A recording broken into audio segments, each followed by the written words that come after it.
Hello everyone. So welcome to the second video on time, speed and distance. In the first video, we'll discuss the basics of time, speed and distance. And I explained you that there is only one formula which you need to know, that is average speed is equal to total distance covered over total time taken. And then based upon that, we solved a couple of questions, right? I think we solved 4 or 5 questions simply using that principle. And I also told you that in this chapter, you just need to know this one single relationships and that's it. And apart from that, this topic is all about your logic and how do you approach a question and how do you read a question. That's it. Okay. Now in today's video, what we'll be doing is we'll be understanding this one concept of relative speed. And once we understand that, then we'll be moving ahead with more questions to practice. All right, let's get going.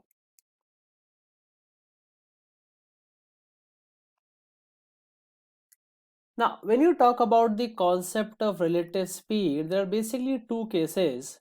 Again, it's also based on logic. Okay, so I'm going to make you understand this with the help of the logic and rather than simply giving you the formulas which you have to use. All right, let's consider case number one. So case number one is something like this. There is this person A and another person B. They are standing 100 meters apart. They are standing 100 meters apart. A starts running towards B at a speed of 2 meters per second. At the same time, B starts running towards A at a speed of 3 meters per second.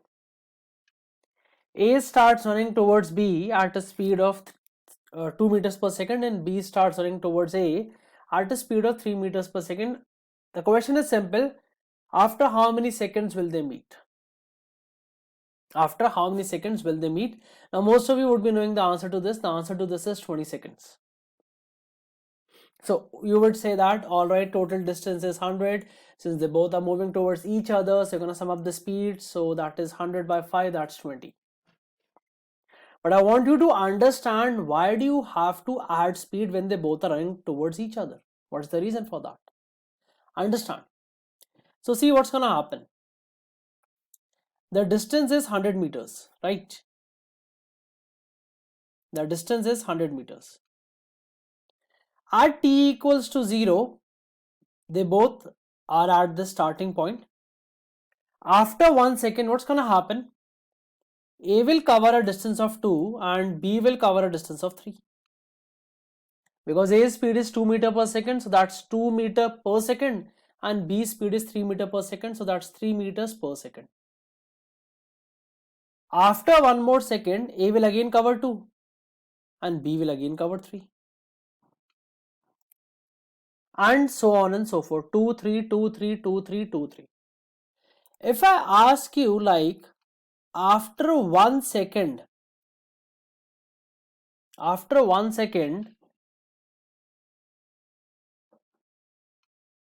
how much closer are A and B with respect to their starting position?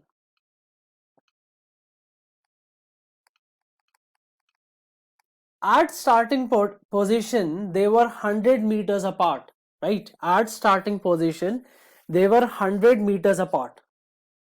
After 1 second, A would have covered 2 meter from the left, B would have covered 3 meters from the right. Can I say that they both would have covered a total of 5 meters? Or in other terms, can I say they both are helping each other in covering that distance? Yes or no? Because they both are moving towards each other. A is covering 2 from the left, B is covering 3 from the right. A again covers 2 from the left, B covers 3 from the right. Then A covers again 2 from the left, B again covers 3 from the right. If they are moving towards each other, can I say they both are helping each other in overcoming this distance of 100 meters? Yes or no? They are helping each other, right? So if they are helping each other, and if I want to calculate the time after which they will meet each other, that will basically be equal to the initial distance between them divided by sum of their speeds. Or understand it in this way. If A is covering 2 meters and B is covering 3 meters, I can say that in 1 second, they are covering a total of 5 meters. 2 from the right, 2 from the left, 3 from the right, 2 from the left, 3 from the right. How much do they need to cover? They need to cover a total of 100 meters. In 1 second, they are covering 5 meters and they wish to cover a total of 100 meters. So how much time would it take? It would take simply 100 by 5, which is equal to 20 seconds. That's it.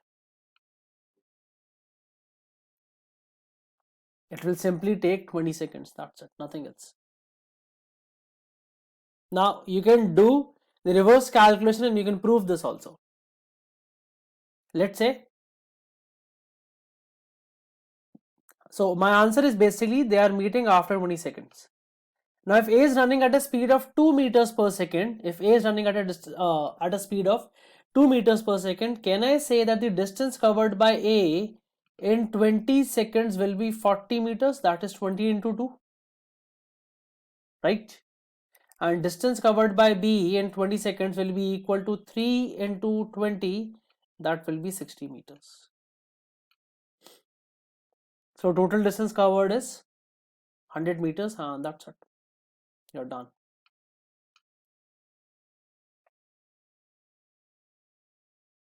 Okay.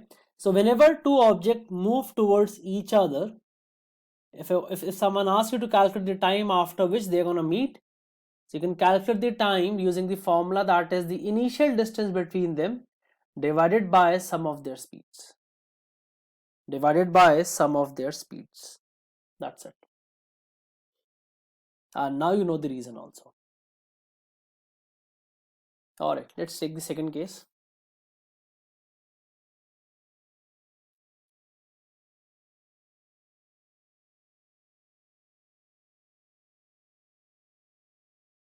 When the two objects are moving in the same direction. So let's say this is a starting point at t equals to 0. A person starts from this point. Let's say the person is A. He starts from this point at a speed of 5 meters per second. Okay. So A starts running from the starting point at a speed of 5 meters per second.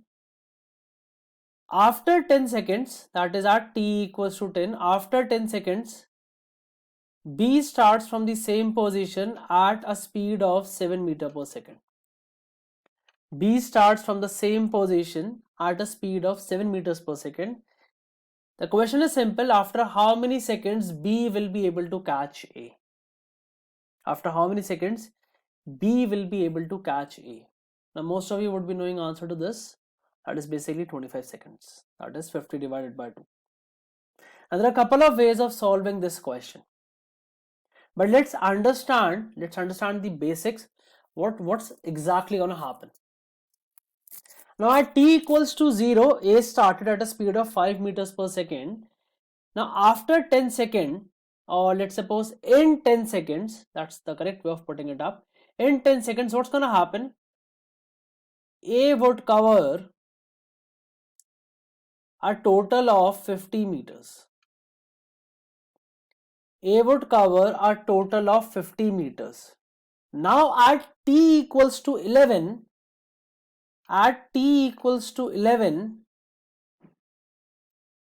B would have covered a total distance of 7 meters, and in the 11th second, A would also cover 5 meters. In the 12th second, B will again cover 7, A will again cover 5. Then in the next second, B will again cover 7, A will again cover 5, and so on and so forth. Now imagine that, let's say suppose the speed of B was also 5. Okay, so let me draw this again here. This is our distance of 50 meters. A is here, and in the 11th second he would cover 5 more meters, and in the 11th second B will cover 7. Let's say suppose the speed of B was also 5. The speed of B was also 5. Now the initial distance between A and B when B started running was 50 meters. This was the initial distance between both of them. Let's say the speed of B is also 5. If the speed of B is also 5, then can I say the distance between A and B would remain 50 meters? Like A would do 5, B would do 5, they both will cancel out each other. Then A would do 5, B would do 5, that will also cancel out. There will be no difference in their speed, so the distance between A and B would be 50 meters. Now, why B is able to catch A? B is able to catch A because B is running at a speed greater than 5. That's the first thing you need to understand here. B is able to catch A because B is running at a speed which is greater than 5. He is running at a speed of 5 plus 2 meters per second. I have intentionally wrote it as 5 plus 2. Why? Understand. The reason is that these 5 meters per second would be cancelled out by the 5 meters per second run by A. The additional speed, that is this 2 meters per second, would basically help B in overcoming these extra 50 meters which A have run. Because 5 is going to get cancelled with 5, he has additional 2 meters per second which will help in overcoming those 50 meters deficit. So the distance when B started running was 50 meters and B can cover that in 2 meters per second, so this is gonna take a total of 25 seconds. In 25 seconds B will be able to catch it, and you can prove this also by doing the reverse calculation. If B ran for 25 seconds, then the distance covered by B will be 7 into 25, which is equal to 175 meters. It will be 7 into 25, which will be 175 meters. Now if B ran for 25 seconds, then A would run for 35 seconds. Remember that A started 10 seconds earlier. Remember that A started 10 seconds earlier. So distance covered by A would basically be 5 into 35, which is equal to again 175 meters. So whenever two things are moving in the same direction, then the time taken for the second person to catch the first person is equal to the initial distance between them when the second person starts running divided by the difference in their speed. Divided by the difference in their speed.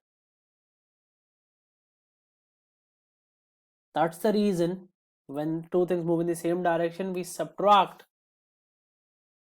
this, the two speeds. Alright.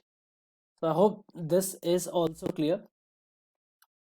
Now, when you talk about relative speed, there's a concept of boat and stream also.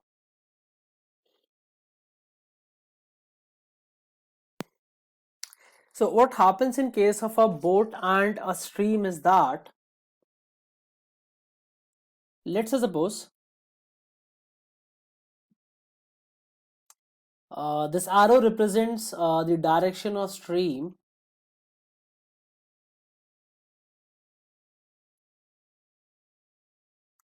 and this arrow, the second one, represents direction of boat. Okay, so the boat and the stream are both basically moving in the same direction.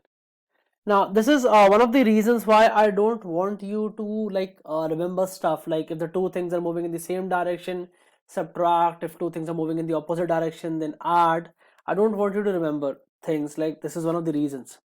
Now in this case, the speed of the stream, sorry, the direction of the stream and of the boat are basically going from left to right. Both of them have the same direction. So if you ask me the relative speed of the boat, or let's suppose, let's put it in a better way. Let's suppose if someone is standing here on the shore,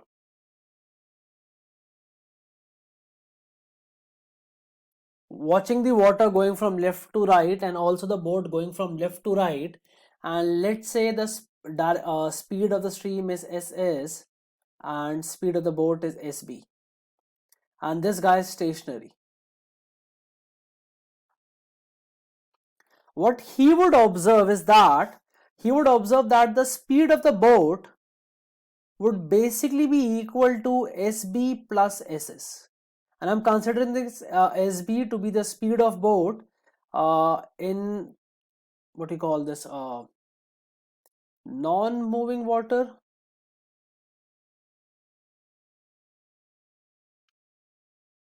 or better put it as still water. That would be a much better word. I'm considering this SB to be the speed of the boat in a still water. Like for example, if you're rowing, then it's all about your power. The more the power you're applying, the more the speed of the boat. Okay, the stream or the what you call the water has no role as far as the speed of the boat is concerned. So what this guy would observe, this guy would basically observe that the speed of the boat is basically equal to SB plus SS. He would not observe it to be SB, which is basically the speed of the boat in still water. Now the two things are going in the same direction, but the relative speed or the overall speed which will be observed by a stationary person will be equal to SB plus SS. Why? It's a common sense, right? Because the stream is basically pushing the boat. It's helping the boat in going in that direction where it's trying to go. So in this case, we add when the two things are moving in the same direction. Similarly, let's suppose had it been opposite, that is, let's say this is the direction of the stream, and let me represent the direction of the boat by another color. Let's suppose this is the direction of the boat. Let's say this is SB. Again, SB represents the speed of the boat in still water. So in this case, if this guy is standing here, this stationary guy, what he'll see is that the overall speed of the boat is SB minus SS.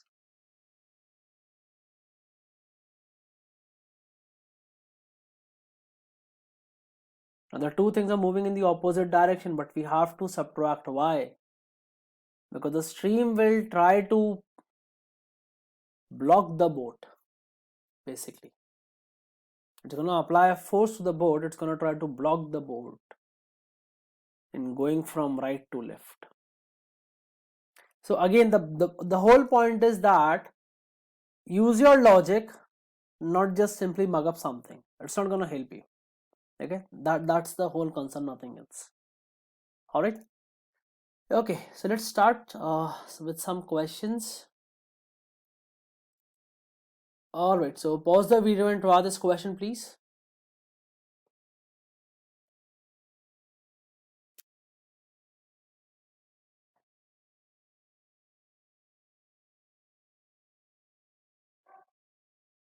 All right, let's see what you can do with this one.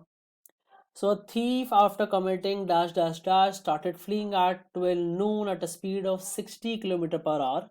He was then chased by a policeman. X started the chase 15 minutes after the thief had started. So it's something like this. This is a starting point. From this point, thief started at a speed of 60 km per hour. After 1/4 hour, the police started at a speed of 65 kilometer per hour. It's pretty simple. So what's going to happen in 1/4 of hour? In 1/4 of hour, the thief would have covered 15 kilometers. The thief would have covered 15 kilometers. That is 60 into 1/4. 15 minutes is 1/4 of an hour.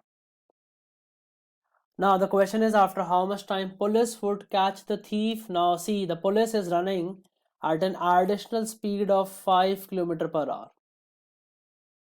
Now with this additional speed, police needs to overcome that deficit of 15 kilometers. So the deficit is 15 kilometers and that is being overcome at a speed of 5 kilometers per hour. So that will basically take 3 hours. That's it. The work is done. Another way of solving this is, like some of you would be knowing this way, when the police will be able to catch the thief, they would have covered the same distance, right? They would have covered the same distance. So let's say that after T hours, from the start, police is able to catch the thief. So distance covered by police will be equal to 65 into T. The police ran for T hours. So the distance covered by police will be 65 into T. And the distance covered by the thief will be equal to 60 into T plus 1/4. Because the thief ran for 15 minutes extra, that's 1/4 of an hour extra. Equate them. Because if police caught the thief, then the distance covered by them should be equal. Equate them. You're gonna again get that 65T is 60T plus 15. Again the same thing, you'll get your answer as 3 hours only. 5T is 15, T is 3 hours. So that's 3 hours after the police started, or 3 hours and 15 minutes after the thief started.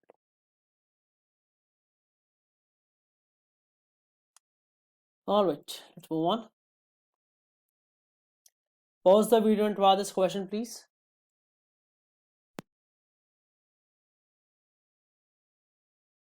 Alright, let's try this one. So it says that distance between A and B is 72 kilometers. So let's have a longer A and B.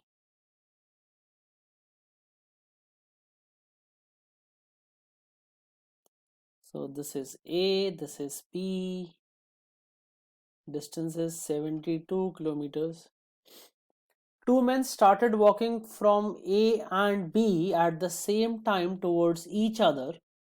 The person who started from A traveled uniformly with an average speed of 4 kilometers per hour. Okay, so A started at an average speed of 4 kilometers per hour, while the other man traveled with varying speed as follows. In the first hour, the speed was 2, in the second, it was 2.5, in the third, it was 3, and so on and so forth. So the speeds were 2, 2.5, 3, 3.5, and so on and so forth kilometer per hour for every successive hours. When will they meet each other? So again, use the logic. A is walking or running, whatever it is. He's basically traveling at a uniform speed of 4. So in the first hour, A and B would have covered a total of 6 kilometers, right? 4 by A and 2 by B. 4 by A and 2 by B. Then in the next hour, they would have covered 6.5. In the third hour, they would have covered 9. Sorry, my bad, 7. 4 plus 3, 7.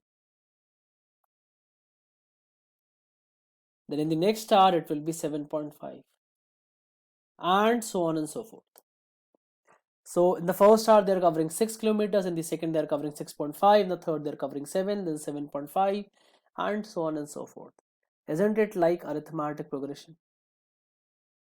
This is like arithmetic progression, right? Where A is 6, D is 0.5, sum should be 72, because that's the total distance we need to cover. I just need to find n, which is basically the number of hours.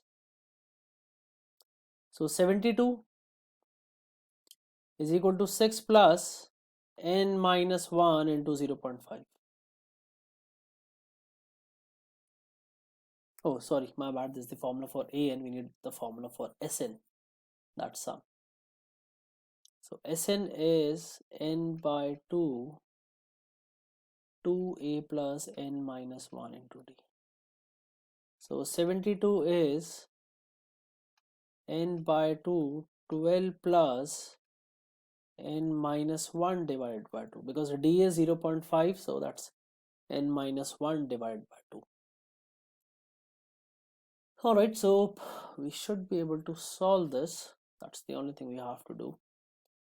So let me remove this, it's not required any further.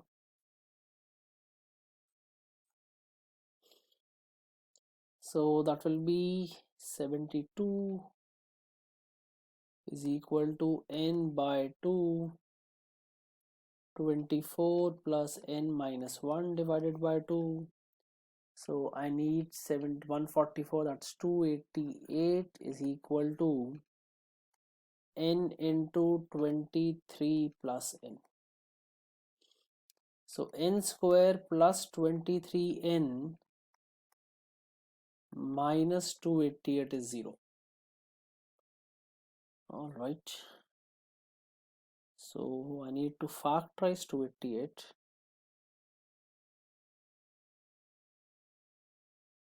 Okay, so 288 is 72 into 4.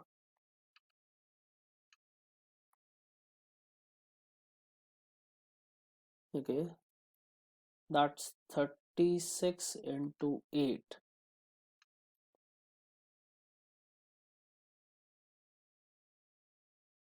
What else can I do with this? 36 into 8. Can I think of anything else? Okay, let's just factor. This is like 2 square into 3 square into 2 cube. 2 square, 3 square, 2 cube, and I need to convert this into 23. Okay, so 2 to the power 5, that will be 32, and 3 square is 9. Okay, this will work. That is n square plus 32 n minus 9 n minus 288 is 0. N into n plus 32 minus 9 into n plus 32 is 0. You're gonna get n is equal to negative 32, which is not possible, or n is equal to 9. N basically represents the number of hours. In first hour 6, in second hour 6.5, then third hour, fourth hour. So in the ninth hour, they'll meet each other. Good question. They have tested you on the concept of time, speed, distance, as well as progression. All right, let's move on. All right, pause the video and try this question, please.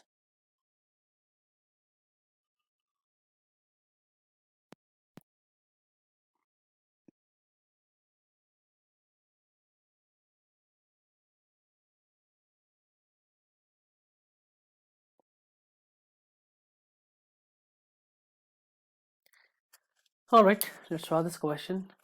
I believe that the answer to this question would come out in variable, if I'm not wrong. So Bob bikes to school every day at a steady rate of X miles per hour.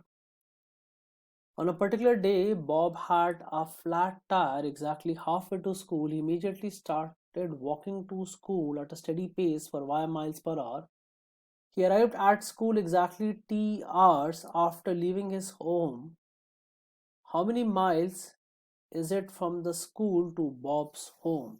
Okay, so usually he goes on a bike. So let's suppose this is Bob's home and this is his school. And let's say that the distance between them is D. So Bob bikes to school every day at a steady rate of X miles per hour. So let's say the time taken by Bob on his bicycle or on his cycle or on his bike basically, let's call it capital T, and this capital T would be equal to distance between home and school divided by X. Let's consider this. Okay, so if the Bob if Bob uh, covers half the distance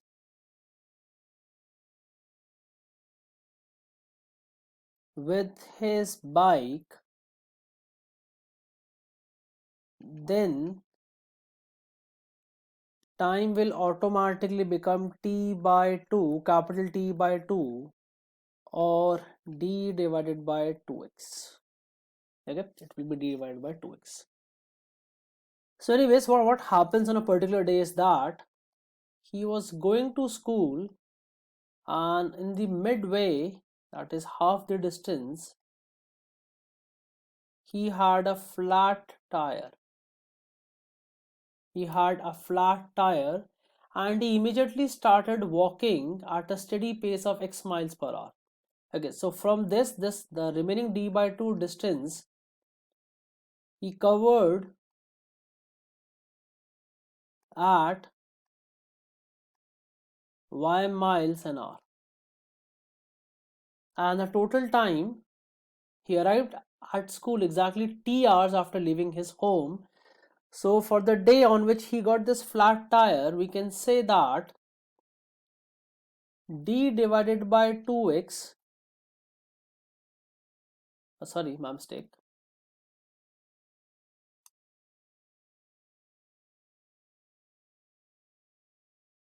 Okay, we can say that D divided by 2x, that is the time taken to cover the half distance, plus D divided by 2y, this should be equal to T. This should be equal to T. Now this is the distance for that he covered on bike. This is the distance he covered on foot. And T is the total time. So I can say that I can take D common, or I can take D by 2 common. This will be 1 by x plus 1 by y is equal to T. Or I can say that D is equal to 2T into 1 over x plus 1 over y. And this should be your final answer. Easy question. It's just that it had some variables, nothing else.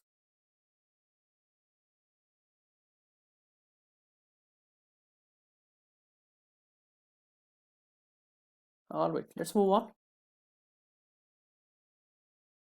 Alright, pause the video and try this question, please.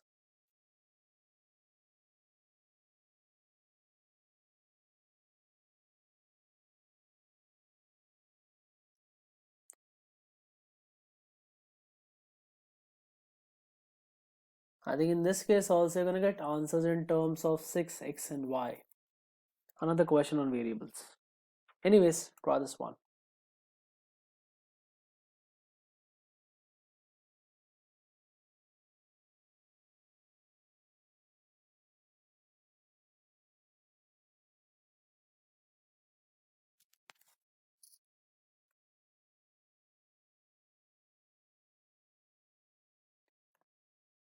Alright, so a car traveled from Los Angeles to San Francisco, and this distance, let's say this is D, this distance was covered in 6 hours at an average rate of x miles per hour.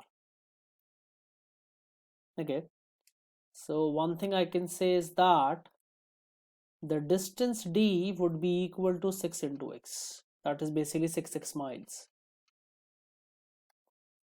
If the car returned along the same route at an average rate of y miles per hour, okay, so while returning, the rate was y miles an hour. So I can say that the time taken while returning will be 6x, that's the total distance, divided by y. Yep. How long did it take for car to make the entire round trip in minutes? So the entire round trip, that will be total distance, which is 2d, which is equal to 12x divided by total time taken. So that is 6 plus 6x by y. So this will basically be equal to 12x y divided by 6x plus 6y, or that will be 2xy divided by x plus y. This should be your answer. Okay, so they basically gave you the total number of hours taken in going from Los Angeles to San Francisco, that is 6 hours at an average rate of 6 miles per hour. That means total distance will be 6x. Okay, now while coming back, the average speed was y miles per hour, so time taken in going from San Francisco to Los Angeles will be 6x, that is the total distance divided by the total speed, which is y. So how long will it take for the entire trip? That is the 2d distance, which is 12x, divided by the sum of the time period, that is 6 plus 6x plus y, and then you can do the calculation. All right, let's move on. All right, pause the video and try this question, please.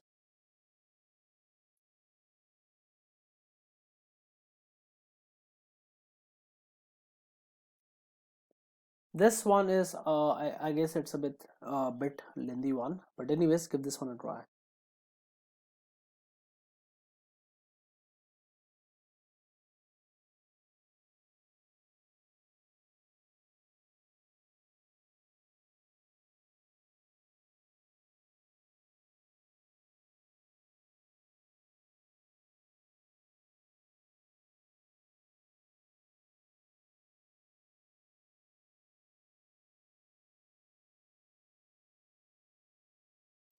All right, let's see what we can do with this one.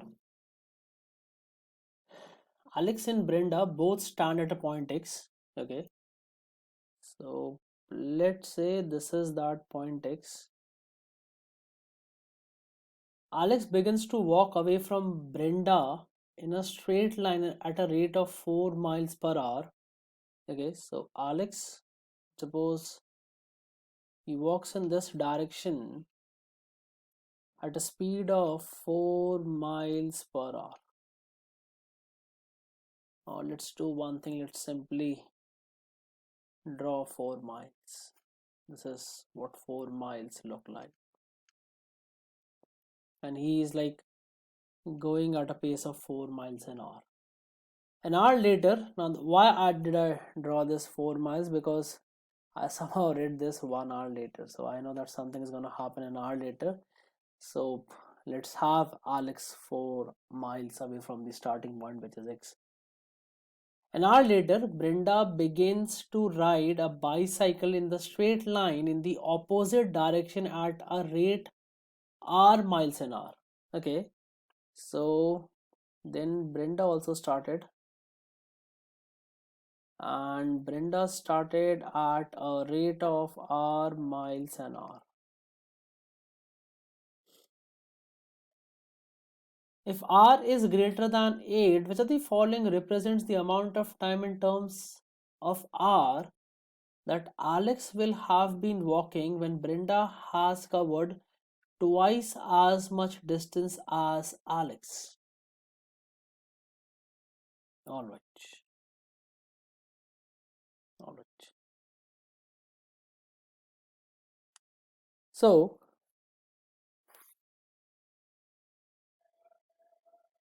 let's say that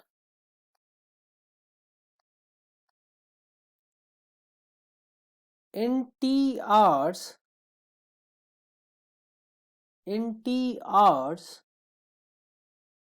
Alex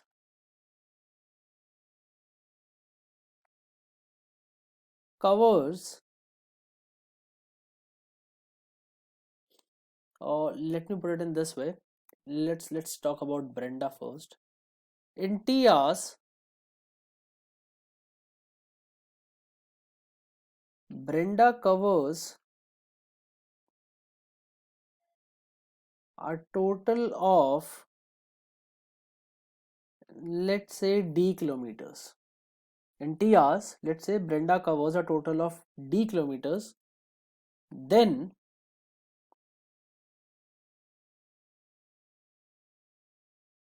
in T minus 1 hours, Alex should cover, or why T minus 1? It should basically be T plus 1, my bad, because Alex already had worked 1 hour extra. So Alex should cover d by 2 kilometers.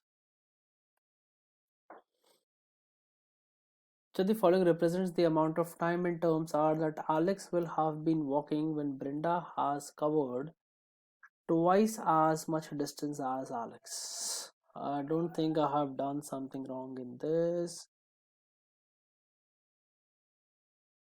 but I'm somehow unable to fix this 4 miles that Alex had already covered. This d by 2 would include 4 miles, no denying on that part. Alright, so let's say what our equation comes out to be. So I can say that T will be equal to d divided by r, also T plus 1 should be equal to d by 2 divided by 4. Okay, I'm gonna get 4 because I'm gonna cross multiply, so I'm gonna get to 4. Fine. So T plus 1, that's 1 hour extra because Alex started an hour extra, an hour before, sorry, and he's going at a speed of 4 miles per hour. So T plus 1 is equal to d by 2 divided by 4. Alright. Now T is something I guess I have assumed, and D is something that I have assumed. So I need to get rid of T and D. That's the whole point. Fine. Okay. So let's divide the two equations. So T plus 1 is equal to D by 2 by 4 whole divided by T and whole divided by D by R. You can cancel the two D's. This 2 is gonna come down. This R is gonna go up. So we're gonna have T plus 1 divided by T is equal to R divided by 8, is equal to R divided by 8, and I guess I can cross multiply then.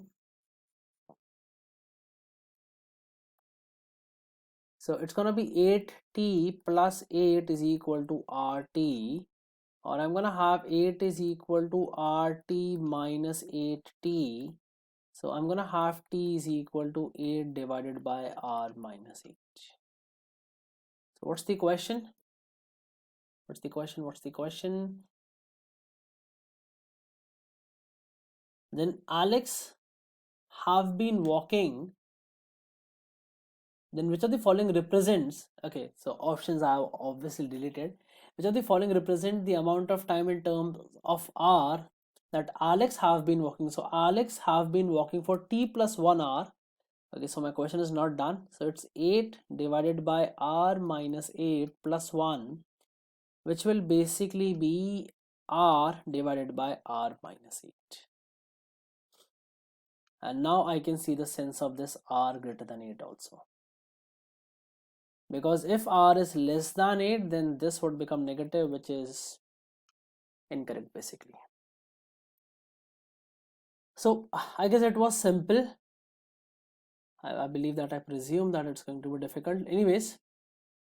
But see, again, the point is they're basically trying to test your logic, nothing else, as far as this chapter time, speed and distance is concerned.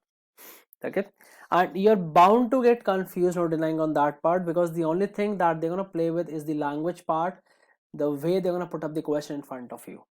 Okay, apart from that, this topic consists of nothing else apart from the fact, one simple relationship, that is total distance is equal to average speed multiplied by total time, or the vice versa, whichever way you want to put that up. Okay, so be confident of what you're solving. That's it, nothing else is required as far as this topic is concerned. Questions, I won't say they are like straightforward. Yes, they are calculative, and you sometimes have to think. Thinking outside the box is required for this chapter as well as for time written work. All right. Okay then. So let's keep it till here. As far as this video is concerned, I'll be making one more video in which I think I'll be solving the remaining questions from this chapter, just to give you a more insight of what all can you expect from this chapter. But I hope that you all have understood the basics of this chapter, including the concept of relative speed, which we have covered in this video. Alright then guys, if you haven't subscribed to the channel, please do that for more videos and exam related content on GMAT, GRE and SAT. If you have any concerns, if you have any doubts regarding the exam, do let us know. I'll be happy to help you out. And if you're looking for any personalized classes for SAT, GRE and GMAT, you can always contact me on WhatsApp or through the mail ID. Alright. Alright guys, thank you so much. Keep watching and keep learning. Thank you so much.